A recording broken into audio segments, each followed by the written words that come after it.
പുതിയൊരു വീഡിയോയിലേക്ക് എല്ലാവർക്കും സ്വാഗതം. സംസ്ഥാനത്തെ 2024 അധ്യയന വർഷം diploma in element education DLED അഡ്മിഷനുമായി ബന്ധപ്പെട്ട തിരുവനന്തപുരം ജില്ലയുടെ റാങ്ക് ലിസ്റ്റും ഇന്റർവ്യൂ ഷെഡ്യൂളും പ്രസിദ്ധീകരിച്ചിരിക്കുന്നു. ശ്രദ്ധിക്കുക, DLED 2024-26 ഗവൺമെന്റ് എയ്ഡഡ് മേഖലയിലെ അഡ്മിഷനുമായി ബന്ധപ്പെട്ട ഇന്റർവ്യൂ ഈ പറയുന്ന ഷെഡ്യൂൾ അനുസരിച്ച് നടക്കുന്നതാണ്. ഇന്റർവ്യൂ സ്ഥലം government HS Chala. Humanities 13/8/2024 9 AM, commerce 13/8/2024 11 AM, science 14/8/2024 9 AM. നോട്ടിഫിക്കേഷനിൽ പറഞ്ഞിട്ടുള്ള എല്ലാ യോഗ്യതാ സർട്ടിഫിക്കറ്റുകളുടെയും ഒറിജിനൽ പകർപ്പുകൾ നിങ്ങൾ കയ്യിൽ കരുതുക എന്ന കാര്യം ഓർമ്മിപ്പിക്കുന്നു. കൂടിക്കാഴ്ച വേളയിൽ എല്ലാ സർട്ടിഫിക്കറ്റുകളും കൃത്യമായിട്ട് എടുക്കേണ്ടതാണ്. ഇന്റർവ്യൂവിന് ഹാജരാകാത്തവർക്ക് പകരം വെയിറ്റിംഗ് ലിസ്റ്റിലുള്ള തൊട്ടടുത്ത റാങ്കുകാർക്ക് പ്രവേശനം നൽകുമെന്നതിനാൽ ഇന്റർവ്യൂവിന് വരാത്തവർക്ക് പിന്നീട് അവസരം ലഭിക്കുന്നതല്ല, ഇന്റർവ്യൂവിന് വരാത്തവർക്ക് അവസരം നഷ്ടമാകുന്നതാണ്. അതുകൊണ്ട് കൃത്യമായിട്ട് നിങ്ങൾ ഇന്റർവ്യൂ അറ്റൻഡ് ചെയ്യാനായിട്ട് ശ്രദ്ധിക്കുക. ഇന്റർവ്യൂവിന് ഹാജരാക്കേണ്ട യോഗ്യതാ പ്രമാണങ്ങൾ സർട്ടിഫിക്കറ്റുകൾ പറയുന്നു.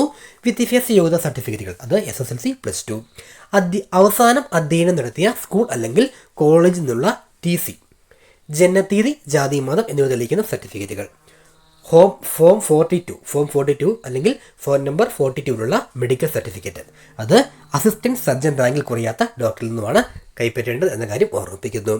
സ്വഭാവ സർട്ടിഫിക്കറ്റ് 6 മാസത്തിനുള്ളിൽ ലഭിച്ചത്.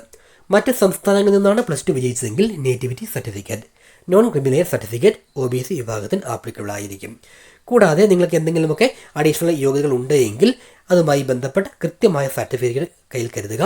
എക്സ് സർവീസ് ആണെങ്കിൽ അതുമായി ബന്ധപ്പെട്ട സർട്ടിഫിക്കറ്റ്, ജവാന്മാരുടെ ആശ്രിതരാണെങ്കിൽ അതിൻ്റെ സർട്ടിഫിക്കറ്റ്, EWS, ഭിന്നശേഷിക്കാർ അങ്ങനെയുള്ളവരെല്ലാം തന്നെ കൃത്യമായിട്ട് നിങ്ങൾക്ക് ആപ്ലിക്കബിളായ എല്ലാ അധിക യോഗ്യതകളുടെയും സർട്ടിഫിക്കറ്റുകൾ കൃത്യമായിട്ട് കയ്യിൽ കരുതുവാനായി ശ്രദ്ധിക്കുക. PSC തയ്യാറാക്കിയ സെലക്ട് ലിസ്റ്റിലെ ക്രമമനുസരിച്ചാണ് TT അനുവദിക്കുന്നത്. ആയതിനാൽ ആദ്യ റാങ്കിൽ പെടാത്തവർ ഓപ്ഷൻ നൽകുന്ന സെൻറ്റർ ഏതെന്ന് മനസ്സിലാക്കി ഇന്റർവ്യൂവിൽ പങ്കെടുക്കേണ്ടതാണ് എന്ന കാര്യം കൂടി ഓർമ്മിപ്പിക്കുന്നു.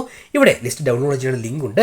ലിസ്റ്റിനായി ഇവിടെ ക്ലിക്ക് ചെയ്യുക. അവിടെ ക്ലിക്ക് ചെയ്തുകൊണ്ട് നിങ്ങൾക്ക് ലിസ്റ്റ് ഡൗൺലോഡ് ചെയ്ത് പരിശോധിക്കാൻ സാധിക്കുന്നതാണ്.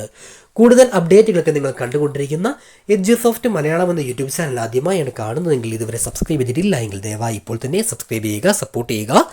വീഡിയോ നിങ്ങൾക്ക് യൂസ്ഫുള്ളായി തോന്നിയ ലൈക്ക് ചെയ്ത് കാണുക, നിങ്ങളുടെ ഫ്രണ്ട്സിലേക്ക് കൂടി ഷെയർ ചെയ്യുക. നമ്മുടെ ഇൻസ്റ്റഗ്രാം പേജ് ലിങ്ക് കമൻറ്റ് ബോക്സിലുണ്ട്, അതുകൂടി ഫോളോ ചെയ്ത് സപ്പോർട്ട് ചെയ്യുമല്ലോ. മറ്റൊരു അപ്ഡേറ്റുമായി വീണ്ടും കാണാമെന്ന പ്രതീക്ഷയോടെ എല്ലാവർക്കും നന്ദി.